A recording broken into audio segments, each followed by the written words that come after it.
Bom dia, boa tarde, boa noite. Gente, então, vou ficar assim agora falando com vocês. O que vocês acham? Estudei um pouquinho sobre essas questões para ver se conseguia melhorar um pouquinho minha comunicação com vocês. Eu acho que o síncrono, ele é legal para tirar dúvidas, né? Eu acho que dar uma aula, deixar vocês ali muito tempo, acho cansativo. Então, eu pensei nesse jeito para que a gente consiga ter vocês me verem falando, não ficarem só ouvindo minha voz. Entendeu? Então, a gente começa assim. E aí vocês me dizem o que vocês acharam. Se vocês preferem ficar só vendo o slide lá e acabou, ou se nesse jeito também vai ficar legal, tá? Não se esquece de se inscrever, curtir, comentar. Brincadeira, não, porque esse vídeo não é para ser divulgado, tá? É só link. Então, vamos nós. E tem outra coisa, né? A câmera tá aqui, mas eu tenho um slide aqui, o negócio que eu tô vendo o vídeo tá aqui, então assim, eu tô com duas telas aqui, ó. Então, né, poderia ter duas câmeras? Poderia, pra vocês ficarem me vendo, mas não tenho. Então, outra coisa, webcam de computador, né, gente? Qualidade é essa aí que nós temos. Próximo passo é conseguir colocar o celular. Mas eu já vi que celular fica com delay. Enfim, vamos lá. Hoje a gente vai terminar de contextualizar os processos de seleção, de utilidades, de quais tipos de trocador de calor que são disponíveis, tá? Outra demanda que vou modificar um pouco por questões de pedidos é a metodologia de atividade. Claro que, tipo, gente, eu não ia fazer vocês fazerem pesquisa em todas as aulas, tá? Eu tava querendo que vocês ficassem um pouco a par da teoria bem vista, assim. Por isso que eu passei aquelas atividades presenciais daquela forma. Mas eu senti que ficou pesado, apesar de não. Se vocês tivessem feito no horário da aula, né? Poderia não ter ficado tão pesado assim. Porém, todavia, contudo, eu escuto vocês, né? E as atividades elas vão ficar de formas diferentes do que eu pedi para vocês de trabalho e tudo mais. Na aula de hoje, como ela vai ser muita teoria, eu vou fazer o seguinte: vão ser dois formatos de presença que eu vou fazer por semana, já que são duas aulas, né? Então, nessa primeira aula de quarta-feira, para vocês verem como eu não estou fazendo uma gravação padrão, né? Cada aula, cada turma é um comentário, uma associação diferente, enfim. Na quarta-feira, a gente vai fazer a parte de teorias e tudo mais, todas as questões, e eu vou pedir que vocês façam um resumo. Peguem um contexto de alguma temática que foi feita na aula e descrevam ela para mim, tá?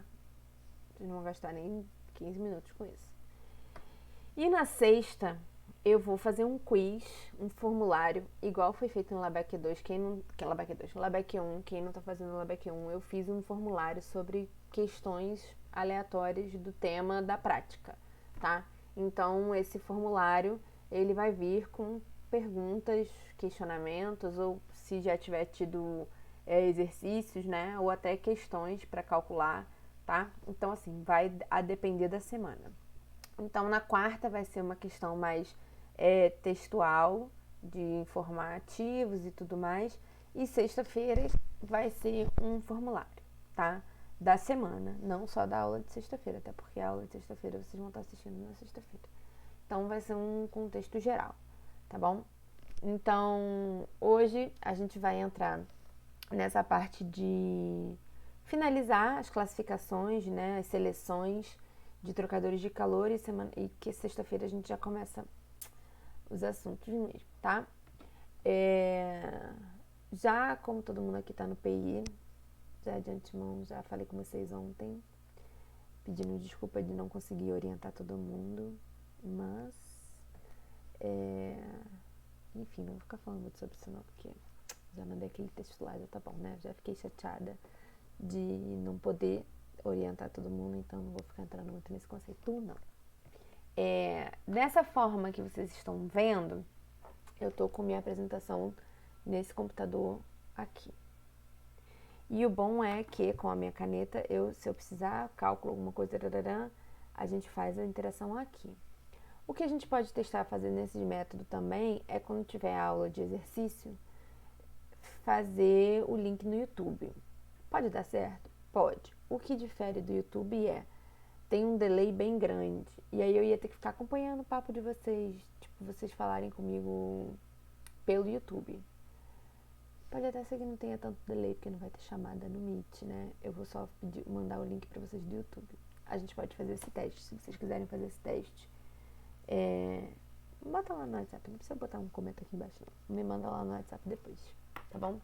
Então, para finalizar o contexto de classificação quanto a trocadores de calor no geral, né?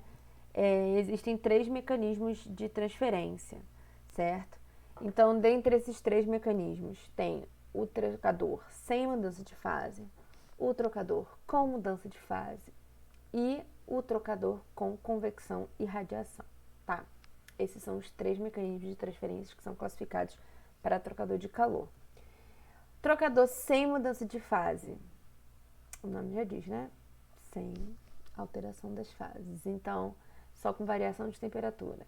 Eu tenho trocador gás-gás, eu tenho trocador gás-líquido, eu tenho trocador líquido-líquido, tá? São as 3 correlações em relação sem mudança de fase. Queria tanto que vocês não estivessem vendo meu quarto, mas a disposição da minha casa não dá muito não, tá? Daqui a pouco eu compro um pano branco aqui pra cobrir. Porque a ring light já tá aqui. Ó, deixa eu mostrar pra vocês. Sem ring light.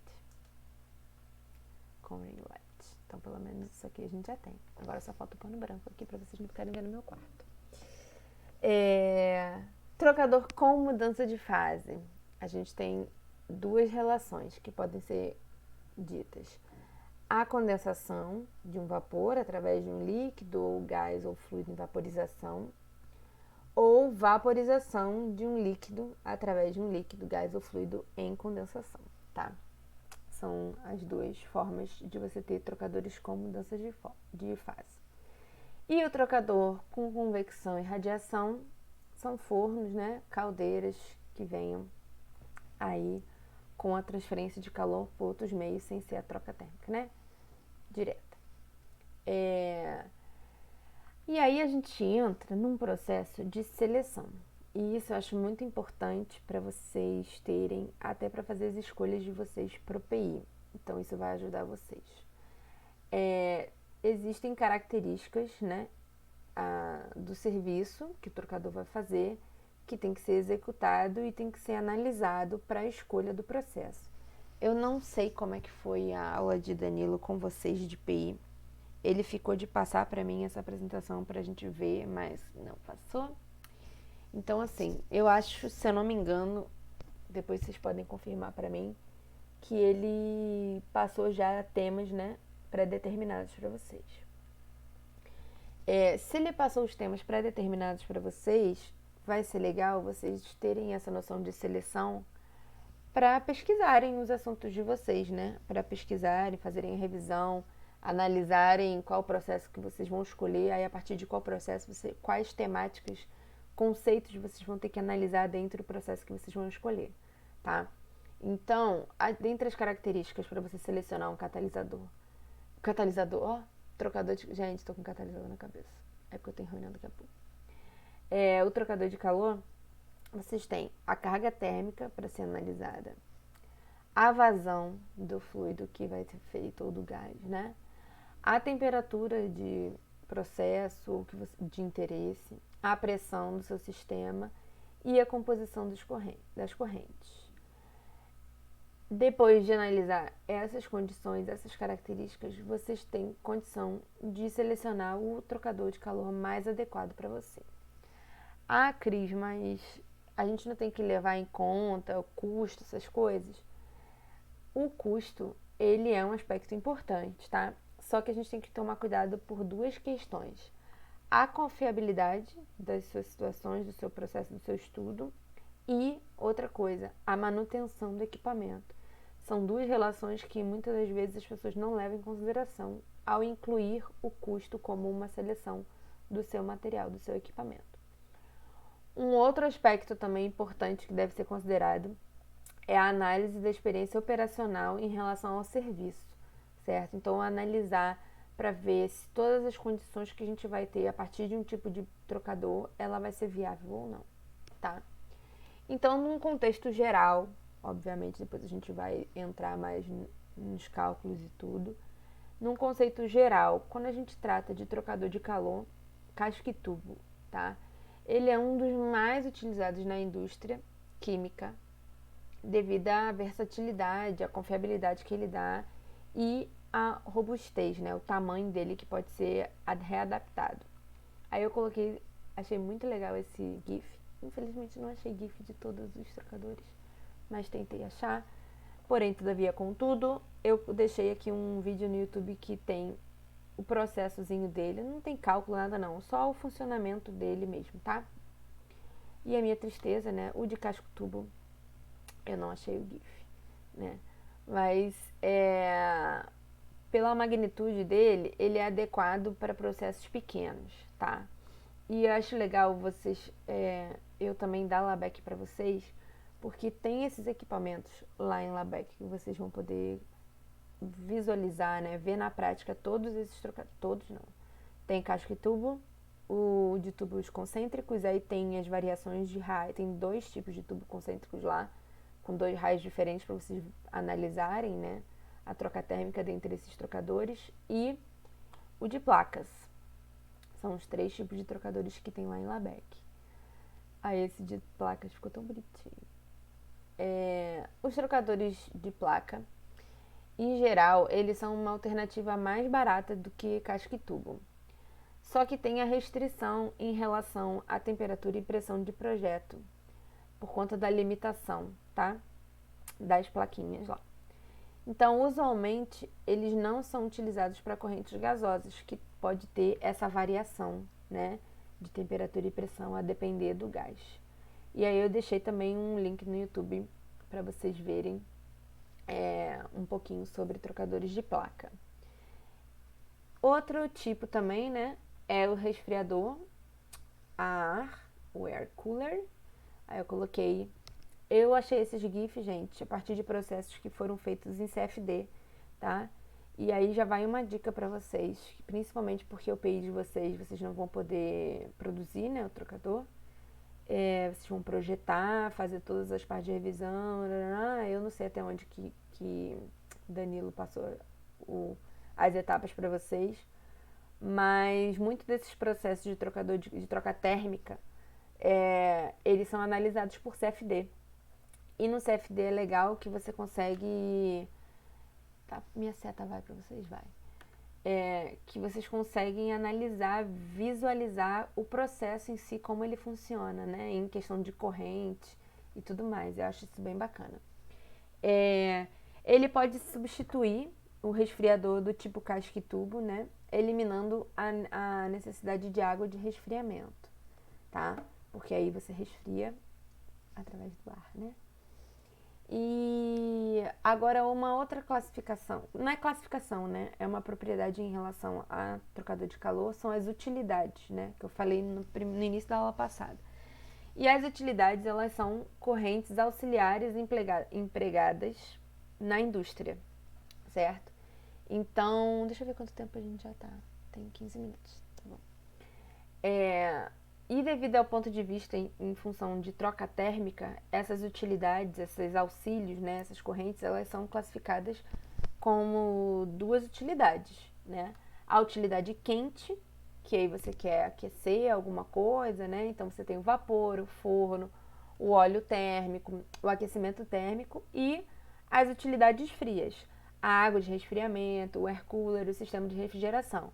Então, assim, até no próprio Aspen, tá, gente? Que é uma ferramenta que daqui a pouco, se eu não me engano, vocês vão ter acesso a ele como estudantes, porque o Senai tá vendo de comprar.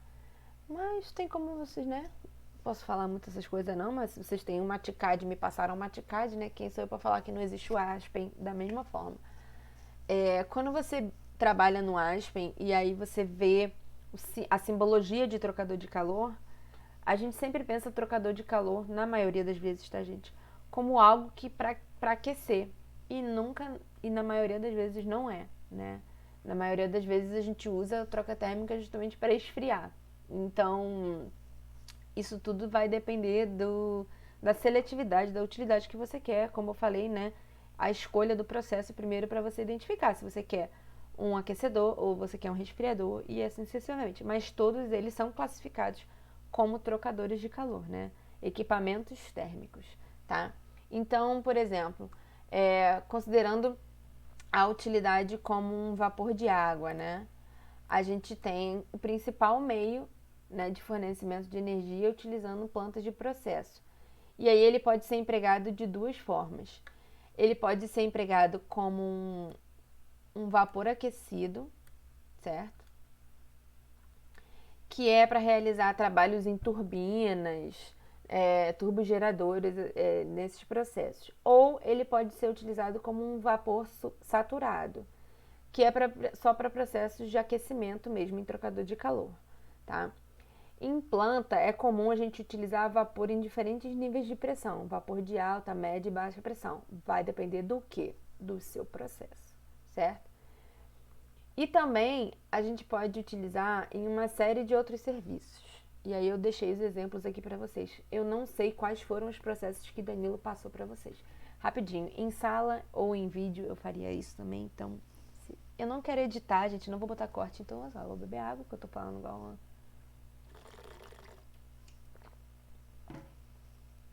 Bebam água aí na casa de vocês também. Então, eu coloquei exemplos aqui para vocês, mas não sei quais foram os processos que Danilo passou para vocês. Eu dei umas ideias, passei alguns para ele, mas eu confesso que ele não me retornou, então eu não sei quais que foram passados para vocês. Mas, por exemplo, tem gerações de vácuo em injetores, tem questão de matéria-prima, fazer reação de reforma, destilação de petróleo, dornas de fermentação, fornalha de pirólise. Então, assim, tem diversos processos que podem ser utilizados, tá? Não sei quais foram que Danilo passou para vocês. Não sei se ele fixou algum para vocês também. Eu acho que ele ia fixar, porque aí vocês já iam ter uma noção de pesquisa, enfim, para cada processo. O vapor, ele usualmente é gerado em equipamento de caldeira. Então, vocês veem, inclusive, diversos processos para fazer integração energética, reutilizarem materiais, né, para fazer aquecimento, para gerar vapor, para gerar energia.